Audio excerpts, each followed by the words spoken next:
I am often, unmoved by how these conversations take place and what they mask. And Maya Gelman from 2019, all the links to what I'm using will be in the show description. The Anti-Defamation League is not what it seems, written in May of 2019. So again, remember, part of my argument is that the ADL helps set the national agenda, doing domestically what the Occupation of American Mind documentary shows Israel does, or really Zionism does globally, in projecting critiques of Israel, critiques of Jews as de facto anti-Semitism, preventing any institutional analysis. And I think in this case, I would add to what I've been saying today, that it allows for Jews to themselves not do more to participate in contributing to the national and global discussion, an honest national and global discussion of the relationship of Jews to anyone. And in this case, specifically Black people here in the United States. This story is in the context of condemnation of Ilhan Omar and what she is said to have said and what it's said to have meant. But as this piece says here, the Anti-Defamation League, a Jewish non-governmental organization based in the United States, whose stated mission is to stop the defamation of the Jewish people and to secure justice and fair treatment of all. All right, so just to give it what their expressed mission is. A well-worn pattern, the ADL's calls to action to have successfully mobilized public opinion against Black leadership for decades, from Student Nonviolent Coordinating Committee and Ocean Hill-Brownsville parents in the New York City teachers' strikes of 1968 to the Movement for Black Lives and Mark Lamont Hill. So in the context of Ilhan Omar's comments of a few years ago, in this issue of dual loyalty among Jews between the United States and Israel, the ADL came out condemning her. And this article, I think, does a good job of resetting the context for what the ADL is and what its context is for making claims against others of anti-Semitism, and particularly those in the Black community. In a clear sign that the new class of elected Democrats has actually shifted some power, though, the congressional resolution on anti-Semitism took a surprising turn. Instead of confirming the innocence of the Israeli lobby, as the Democratic leadership intended, Congress was forced for the first time to repudiate Islamophobia and white supremacy alongside anti-Semitism. And this little concession, by the way, is seen as a negative by the ADL. And I think this article does a fantastic job of explaining why. This Anti-Semitism Awareness Act, the bill would create federal authority to decide whether a critic of Israel is motivated by politics or anti-Semitic intent. It would insulate anti-Semitism charges from public debate, where efforts to equate Israel with Jewish liberation increasingly fail, and where new Black Muslim-Jewish alliances against Israel are emerging.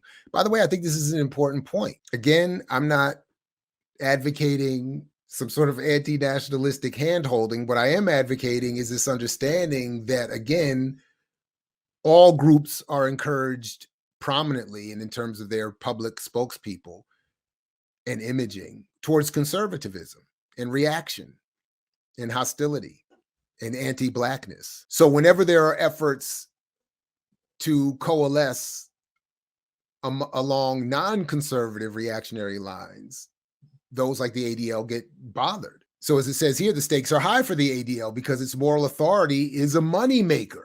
The ADL and its fundraising foundation reported combined total of $67 million in contributions in 2016 as Donald Trump took office and neo-Nazis marched in Charlottesville, including at least $11 million from fundraising events.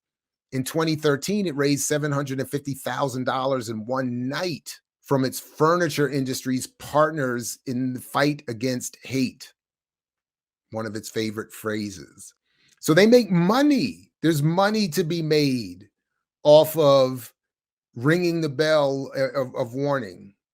The ADL celebration of Trump's Jerusalem, right? They celebrate conservative policies, does the ADL, and that support Zionist colonialist goals.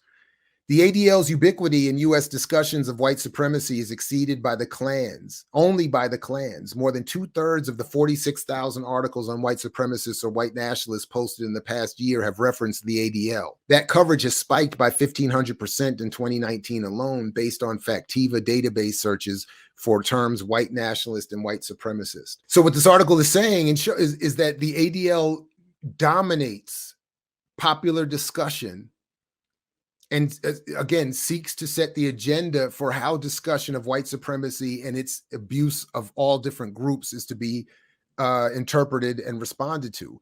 At a time when it should be easier to see the ADL as a conservative knowledge production agency, a resurgence of the concern with hate has only consolidated its power.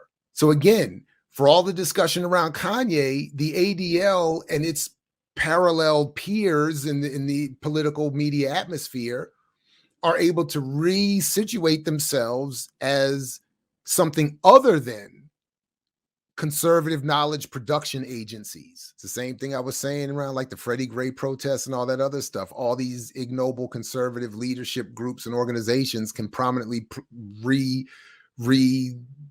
themselves as legitimate and progressive in the face of all this quote unquote hate.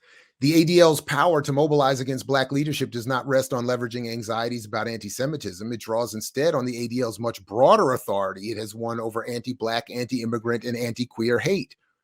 It is a quasi-state role that the ADL developed in just a decade throughout the 1980s, the period of collective U.S. desperation about white supremacist violence preceding the one we are in. So again, they use the anti-Semitic lane to take over all lanes in this quasi-state role of addressing ourselves to anti-queer, anti-immigrant, anti-Black hate. The ADL has evinced a strong allegiance with the U.S. state. It was committed to its civilizing mission of settlement and to capitalist individualism as the framework for rights, in addition to keeping watch over threats to the state, Nazism, communism, or demands for equality that went too far. The ADL sought out or welcomed ways to participate in the administration of the state. It collaborated with the House Un-American Activities Committee in the late 1940s and 50s. It also tried and largely failed for several decades to interest the FBI in considering it a partner in monitoring threats. In fact, the FBI had to end up surveilling them for violence and hostility. The ADL's quasi-state role took shape from 1979 to 1990. Not incidentally, these years were the period of crisis for Israel's image as a liberation project. Decolonizing states in the United Nations charged Israel with colonialism, racism, and violations of international law. And Jewish economic and political inclusion in the United Nations was soured by the advent of critiques of white privilege. Sounds very similar to today.